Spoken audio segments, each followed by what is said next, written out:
Hey everyone, it's Nico, and welcome to a different kind of video from me, and I apologize right from the get-go. I don't really have a proper tripod setup or anything like that, so I'm going to be behind the camera, and I wanted to show off some of my physical pickups, and this is going back to, the Xbox 360 store closure, the digital store closure. So there's going to be more retro stuff here than what I would typically buy within a few months span. But I wanted to show off some of my physical pickups. And if this is the type of video that you enjoy, I would like to get a proper tripod set up and maybe be in front of the camera in the future. I might still be behind it. I'm not incredibly photogenic, but I did want to say thank you to everybody for the 1,000 subscribers. And I did want to do a different type of video and be a little bit more like personable rather than just doing reviews and previews. So with all that said, let's dive into some of my pickups.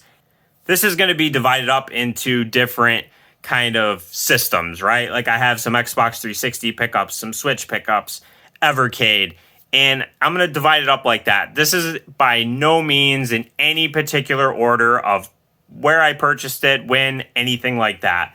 So we are first going to start off with two games that I actually did play. Some of these I did not play, but these two I did. And the first one we're going to talk about is Ruby Arrowfell. And this is a platformer by Way Forward Technologies that ties into the Rooster Teeth IP.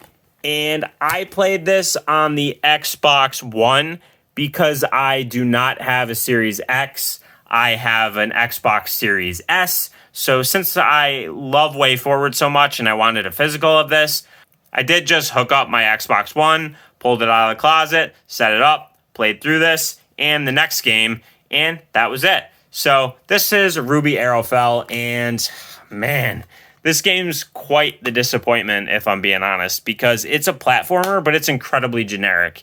And I'm not a Ruby fan, so for that reason, I don't really have an affinity to the source material, and I'm just a Way Forward fan. But for a Way Forward game, it lacks a lot of the things that I'm used to in their games, like their Shantae series and River City Girls, in their Double Dragon Neon release, and even some of like their movie tie-ins and show tie-ins and stuff like that. It's just so bland and boring. Like, you can upgrade your characters and you can switch between them pretty easily, but everything about it, even like the town areas, it's so boring and bland. So unfortunately, I do not recommend this one unless you're a huge Ruby fan. But yeah, let's move on to the next game, and that is going to be Prince of Persia, The Lost Crown. And again, I played this on Xbox One. It's available on a lot of different platforms.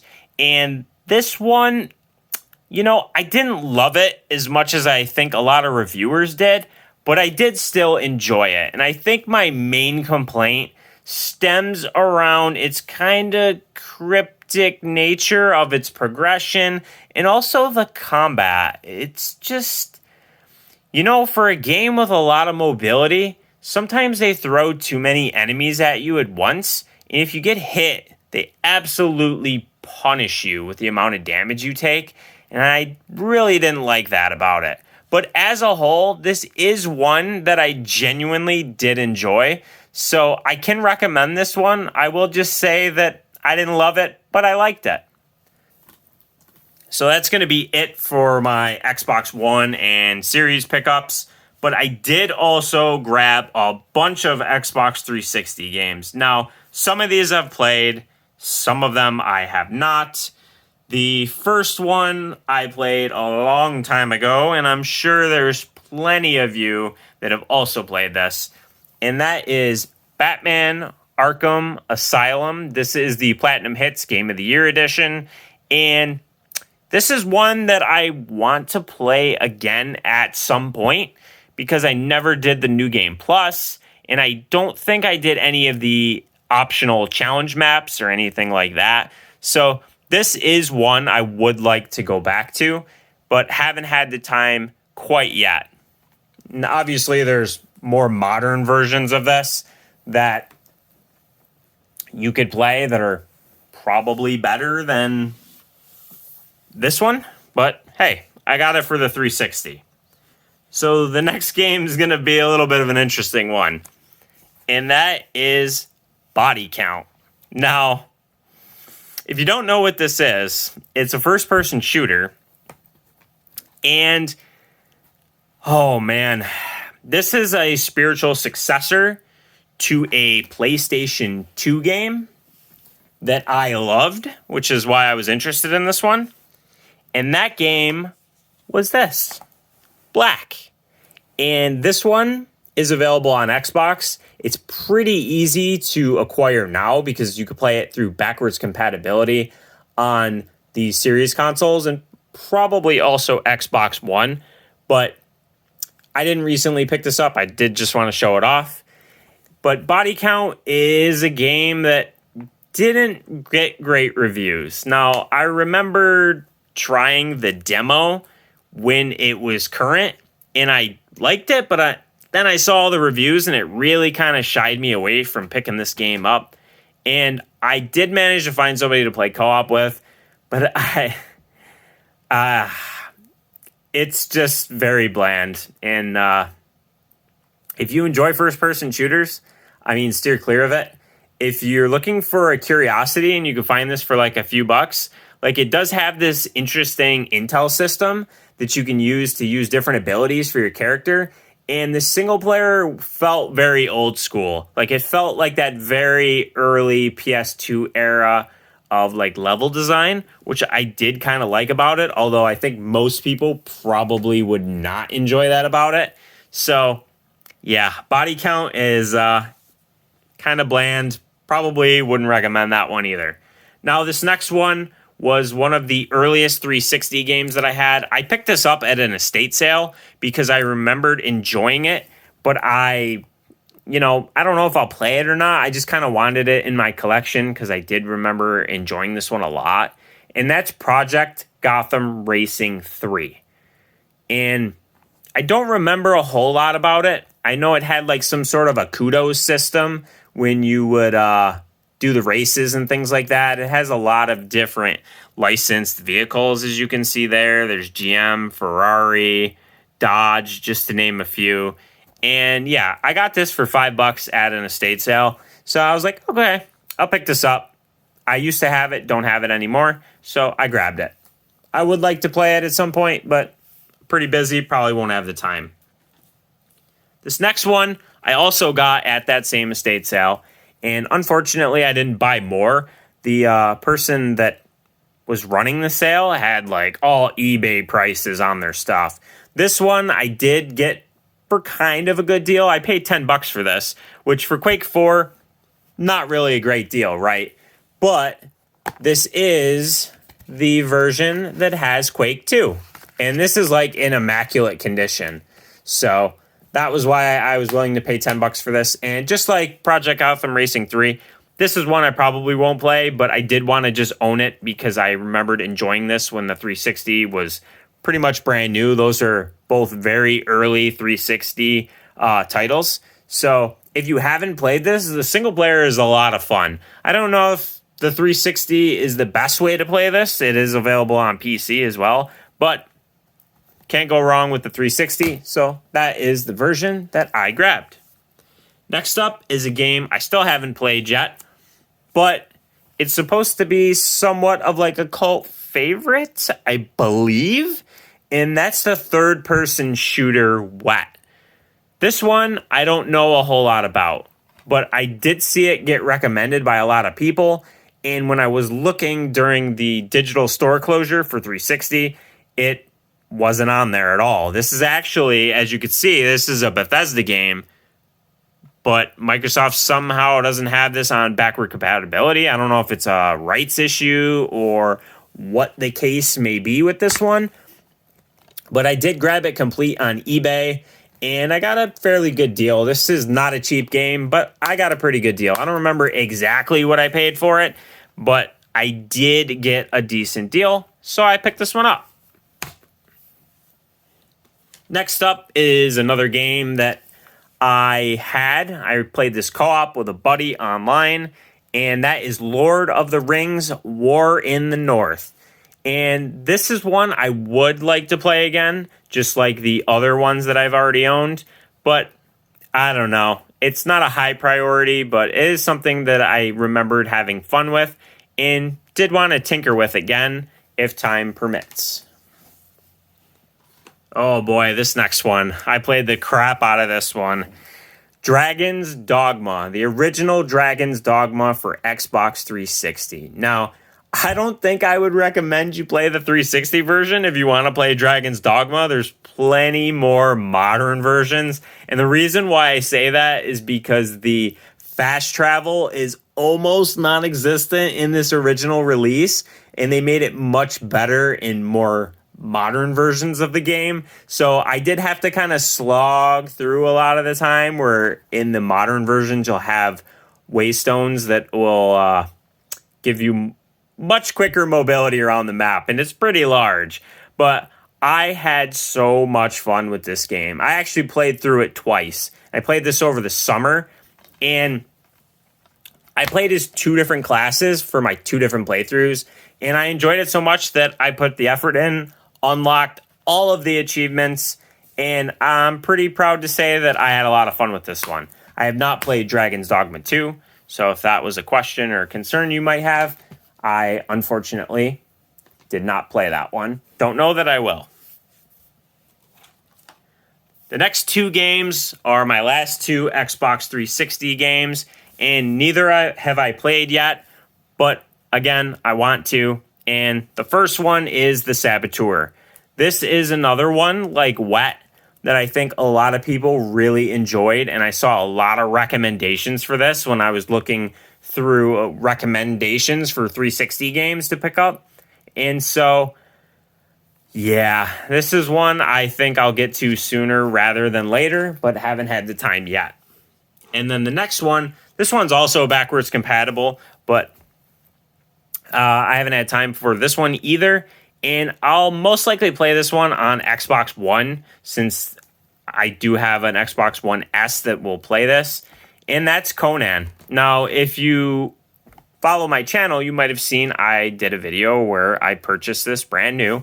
This was a brand new copy, and I unboxed it because that was around the 360 store closure, and I really wanted to just kind of crack open a new game. And I always like to purchase games brand new when possible, and this truthfully wasn't that expensive because the shrink wrap had a little tear in it. But this is supposed to be a good like hack and slash. I saw a lot of people recommend this one as well, so I picked it up. That'll bring us next to Evercade. And neither of these collections have I even opened yet. You can see this one is still sealed. But, again, when time permits, I know I'm probably beating a dead horse here, but hey, if you're a gamer, you know exactly what it's like. Am I right? Backlog, it's a real thing. So this first one is the Sunsoft Collection 2. And I really like Sunsoft, and I think the first game I'll probably play on this is going to be Days Before Christmas. I actually just had a recommendation from somebody to play that one as my Christmas game this year. Last year, I played through Grinch Christmas Adventures, which I reviewed on my channel. And a couple weeks ago, I reviewed The Legend of Santa, which is like a Super Mario Brothers 3 style platformer. So I think we might do a video on Days Before Christmas, or maybe I'll just play it for myself. I do like the Evercade, but lately I haven't really been playing it very much because of how busy I've been. And so that was the Sunsoft Collection 2. And then the other one I picked up was Pico Collection 4. Now, Pico Interactive is an interesting one because a lot of these are usually either re-releases or like games that didn't come out in a specific region and they're releasing them for the first time. So like Glover's on here, and I know that's supposed to be a popular one. So that might be the first game on this that I play. But it does have a bunch of other games: Risky Woods, Zero Tolerance, Street Racer, Star X, Target Renegade, Bad Street Brawler, Mermaids of Atlantis, None of those really stick out to me as being anything special, but, we'll get to it eventually, right? They'll never sit in my backlog forever. Never, never, ever. So now we're at my Nintendo Switch pickups, and this first one is the deluxe set for the Nintendo World Championships. I did create a short on this. I didn't go too in-depth because there wasn't a whole lot to say about it. If you don't know what this is, it's basically like a collection of challenges from 13 different NES games, and you can play against like ghosts and things like that online. It's pretty basic. Like, I had fun with it for maybe, I don't know, like the first week or two. And I still play it every week just to do the weekly challenges, as I'm still trying to earn coins to get the rest of the icons.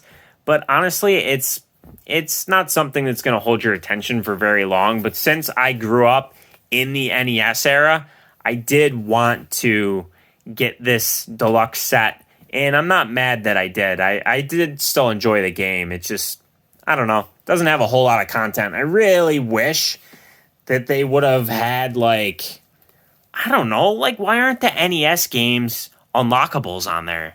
Like, you complete all the challenges, even if it was something difficult, like S-rank all the challenges for a game. Like, unlock the full games. Why is that so taboo, Nintendo? Now I'm going to cover a few games here for the Switch, and there's only one that I've played so far, and the rest are rotten in the backlog, just like the rest of these. And I want to start out with a game that I did make a video on, and that's The Legend of Zelda: Echoes of Wisdom. I loved this game so much, and there's obviously always going to be a ton of coverage on YouTube for like Zelda, Mario, anything big Nintendo. But I didn't care. I still made a video on this. Not very many people watched it. So if you're interested, I'll have a link below. Please go give it a watch. I put quite a bit of effort in it and really doing justice to the franchise, because The Legend of Zelda is my all-time favorite franchise. All time. Above anything else. So this is a really fun game. If you haven't played it yet, definitely pick this up. If you're interested in what I had to say about it, I have a pretty in-depth, like 12 to 13 minute video on this one. And I do a little bit of a deep dive into my history with the Zelda franchise, because I've been around since the beginning. Next up is another series I'm a big fan of, and that's the Ninja Turtles. So this is by Game Mill Entertainment, which is some hit or miss. But since this is basically a updated port of an arcade game, I've heard this is pretty fun. I got this for $15. It was on sale. I don't think I would have ever spent more than that for like an arcade style game, since they are so short. I do plan on playing this pretty soon, so maybe if I have a lot to say, maybe I'll do a video on it. Next up is another one that was recommended. I saw a few people recommend this one, and this is sealed as well. And this is Aqua Moto Racing Utopia. And I guess this is pretty similar to like what you would get if they did a modern wave race game, which is the part of like the recommendations I got that really had me interested in this. And I haven't played it yet, and it's always on sale though. So even if you don't care about physical, like I've seen this game digitally on sale for like $2 or $3. So even for curiosity, it might be worth picking up. So again, maybe I'll make a video on this if it ends up like really being something that I enjoy, since I haven't seen a whole lot of coverage on that one, even though it's been out for like quite a few years. I think that came out back in like 2018, 2019. So next up is this guy, the Final Fantasy Pixel Remaster Collection. And this contains the first 6 Final Fantasy games. I have already played the first Pixel Remaster. I played it on Steam, I think about a year and a half ago. And then they released these later on Switch and other platforms as well. And this is the Play Asia version that I bought, just because other than lacking like the ESRB logo, it's not missing much. And so I wanted it in my collection, but I didn't want to spend $75 or whatever it is at Best Buy. So I grabbed this version, and it's exactly the same pretty much, other than, like I said, I'm missing the ESRB logo. I do want to play, for sure, Final Fantasy VI. Probably next year I'll get to it, because Dragon Quest III HD 2D comes out soon. Oh man, am I looking forward to that one so much. I'm a huge Dragon Quest fan. I'm sure at some point I'll do some videos on the Dragon Quest series, but for right now, Final Fantasy VI, we will get to you soon. Next up, I got this from the kind of liquidation warehouse sale or whatever you want to call it that Limited Run did. And this is Getsu Fumiden Undying Moon. This is actually from Konami, and I think they kind of abandoned this game, but I did see good things about it, that it was enjoyable, and it looked cool to me, and I always kind of had a little bit of an interest in the Getsu Fumiden series because of the DLC that was in Castlevania Harmony of Despair, the Xbox Live Arcade game. So, yeah, hoping to have some time for that one soon. And then our last game for this video is this guy here, Dave the Diver Anniversary Edition. Now, I actually won this in a contest, and I have, again, been recommended this by many people, and so I'll get to this one eventually. I do know that the DLC for Dave the Diver is going to be delisted soon, so I already pre-downloaded it. So when I eventually get around to this, I will for sure have it and be able to play it. So there's that, in case that was something you were going to suggest. Thank you, but I already know.